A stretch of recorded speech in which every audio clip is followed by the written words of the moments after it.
Hello दोस्तों, कैसे आप सभी लोग। आशा करते हैं दोस्त आप अच्छा होंगे। अगर आप अच्छा है तो हम भी अच्छे हैं।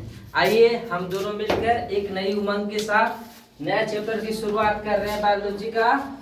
जीव जनन कैसे करते हैं, ठीक ना।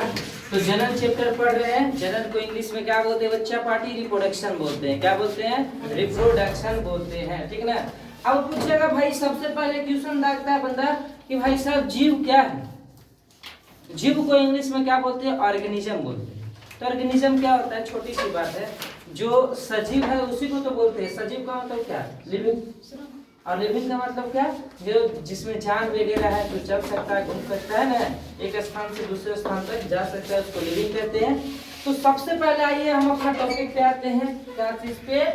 जनन क्या है। जनन क्या है?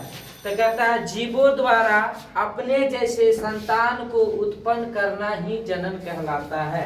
जनन क्या कहता है कि जब कोई जीव, जब कोई ऑर्गेनिज्म अपने जैसे अपने लाइक ऑफस्प्रिंग को प्रोड्यूस करता है, उसे रिप्रोडक्शन कहते हैं। ठीक, हिंदी में बोलते हैं जब कोई जीव अपने जैसे संतान को उत्पन्न करता है उसे क्या कहते हैं? जनन। जैसे सीधा सा एग्जाम्पल समझिएगा, अगर कोई कौवा प्रजाति है तो कौवा के बच्चा क्या हो जाएगा? कौवे रहेगा। अब जैसे कोई नौवा है तो नौवा के बच्चा क्या हो जाएगा? नौवे रहेगा, ठीक है।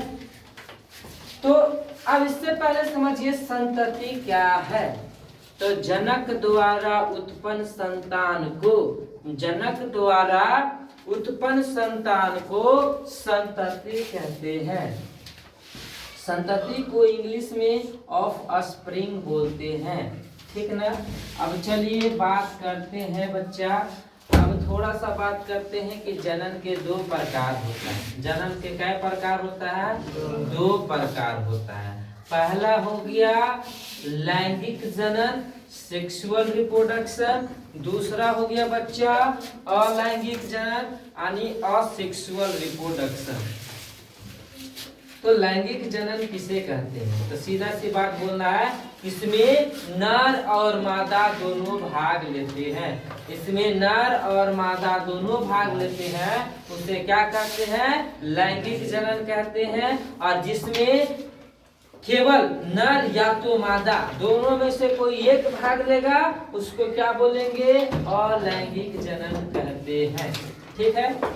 तो जब पढ़ रहे हैं हम लैंगिक जनन और अलैंगिक जनन, तो काहे नहीं देख लेते हैं कि भैया लैंगिक जनन और अलैंगिक जनन में क्या अंतर है, ठीक नहीं। लैंगिक जनन और अलैंगिक जनन में अंतर स्पष्ट करें। देखो इधर, तो लैंगिक जनन नहीं बताया एक पॉइंट, तो आप सीधा से लिख सकते हैं सरकारी चीज हो गया है ना। इसमें नर और मादा दोनों भाग लेते हैं, उसमें केवल नर या तो मादा दोनों में से कोई एक भाग लेगा, ठीक है।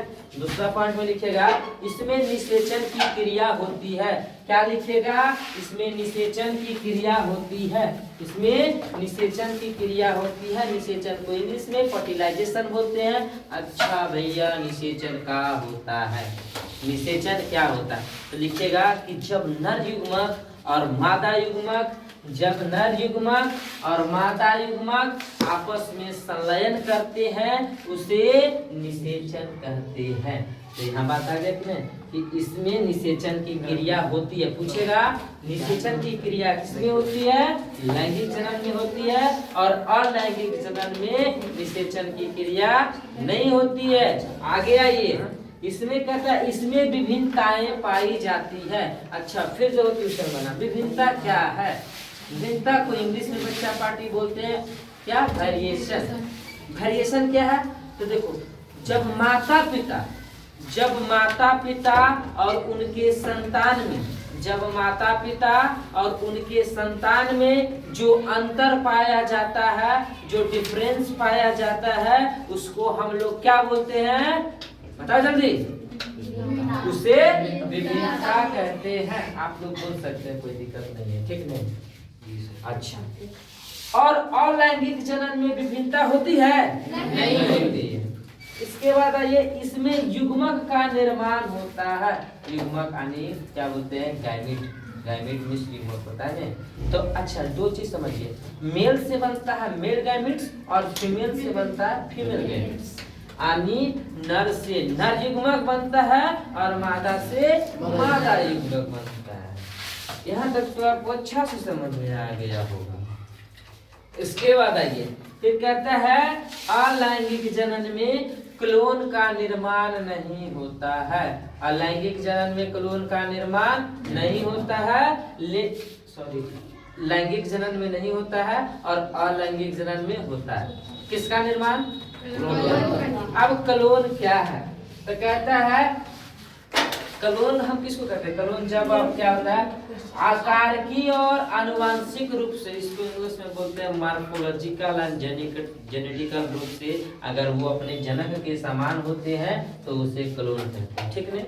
इसके बाद आइए अब कहता है बच्चा जो लैंगिक जनन है वो जनन की जटिल विधि है, यानी हार्ड प्रोसेस है थोड़ा सा है ना, लेकिन ये जो है कि जल्दी हो जाएगा। ये अलैंगिक जनन जो होता है जनन की क्या होती है? जनन की सरल विधि होती है। ठीक है, क्या होती है? जनन की सरल विधि होती है। चलिए यहाँ तक अब किसी को दिक्कत, किसी को कोई प्रकार के समस्या नहीं ना? नहीं होना चाहिए। संतति संतति देखो यहाँ लिखे हैं जब जनक के द्वारा उत्पन्न संतान को, मतलब जनक मतलब पेरेंट्स के द्वारा उत्पन्न संतान को ही क्या कहते हैं? क्या कहते हैं? चलिए, थैंक यू।